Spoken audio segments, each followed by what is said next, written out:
السلام علیکم خواتین و حضرات. اگر دنیا میں ہم مشہور ترین اور سب سے زیادہ پڑھنے والے ناولز کی بات کریں تو دا وار اینڈ پیس ان میں سر فہرست ہوگا. وار اینڈ پیس دنیا کا سب سے لیندی ناول اور سبق آمیز ناول ہے. اس کو لیو ٹولسٹائے ایک رشیا کے ناولسٹ نے لکھا تھا جو کہ ایک انقلاب کے پس منظر میں لکھا ہوا ہے. لیو ٹولسٹائے یہ اتنا بڑا ناول جس میں 600 سے زیادہ کریکٹرز موجود ہیں اس نے اپنے ہاتھوں سے تحریر کیا تھا، اور اسٹارٹنگ میں ایک سبق آمیز اور زبردست کہانی بتاتا ہے. لیو ٹولسٹائے بتاتا ہے کہ ایک مرتبہ دو فیملیز تھے، دو خاندان تھے جو آپس میں میل جول میں رہتے تھے، آپس میں محبت سے اور اچھے سلوک سے ایک دوسرے کے ساتھ گزارتے تھے، اور ان میں سے بہت ہی گہری دوستی اور محبت پائی جاتی تھی، اور وہ اتنے ایک دوسرے کے قریب تھے کہ وہ صبح کا ناشتہ اور رات کی ڈنر ساتھ میں کرتے تھے. تو ایک مرتبہ وہ جب صبح کو ایک ہی ڈائننگ ٹیبل میں دو خاندان بیٹھے ہوئے تھے تو انفارچونیٹلی وہاں پر ایک ہی انڈا بچا ہوا تھا. تو ایک فیملی نے کہا چونکہ یہ ایک انڈا ان کے گھر میں ہی ہے تو یہ جو انڈا ہے وہی فیملی کھائے گی، اور جو دوسری فیملی تھی اس نے کہا نہیں، اگر ایک انڈا ہے تو اس کو 2 حصوں میں بانٹیں گے اور دونوں ساتھ میں مل کر کھائیں گے.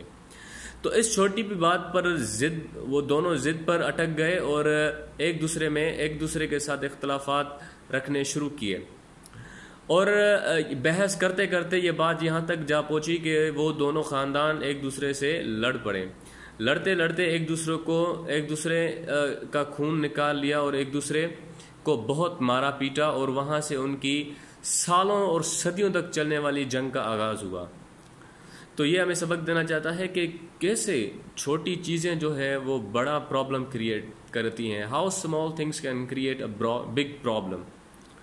تو ایسا ہی ہوتا ہے آج کل کی دنیا میں، جو چھوٹی چھوٹی چیزیں ہوتی ہیں ان کا بڑا اثر ہوتا ہے. For example a smile can change the world, a smile can be the source of happiness. A frowning face can be a source of someone's miseries. جو چھوٹی چھوٹی باتیں ہیں وہ بڑا پرابلم کریٹ کرتی ہیں. اگر وہ چھوٹی چھوٹی چیزیں ہمارے لیے منظم ہوں تو وہ ہمارے لیے بہت ہی کام کی چیزیں بن جاتی ہیں.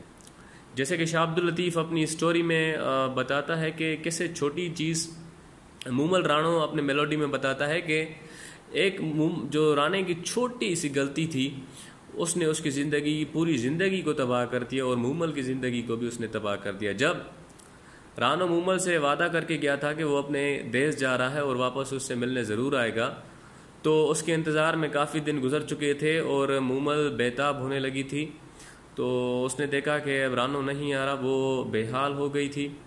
اور رانو کے چونکہ وہاں پر اس کی دوسری بھی بیوی تھی، اور وہاں پر بادشاہ نے ان کو قید کر دیا کہ ان کو بھی پتہ چل گیا تھا کہ یہ کسی اور کے چکر میں ہے. تو جب رانو نے بہت ساری لیٹ کی تو ایک رات مومل نے اپنی سسٹر سومل کو رانے کا بیس جو ہے وہ ڈریسنگ پہنا کر اس کو ساتھ سلایا. تو انفارچونیٹلی اسی رات رانو اس کے گھر آیا اور دیکھا کہ اس کی مسکنسیپشن یہ تھی کہ جو مومل ہے وہ کسی غیر مرد کے ساتھ سو رہی ہے. تو اس کو غصہ آیا، اس نے تصدیق نہیں کیا، اس نے کنفرم نہیں کیا کہ either the person lying with Momal is a man or a woman. تو اسی طریقے سے وہ ان کے دونوں کے مابین جو مفاصلے تھے وہ اتنے فاصلے پر چلے گئے جو جیسے کہ یہاں زمین فاصلے پر ہے سورج سے. تو this is how the small things can create a big difference in our life. So be careful of small things and just enjoy your life. اور ایک اس پہ لاسٹ میں پوئم بتاتا ہوں کہ little drop of water, little grain of sand make the mighty ocean and the pleasant land. Little words of love and little deeds of kindness make our world heaven like the Eden above. Thank you so much.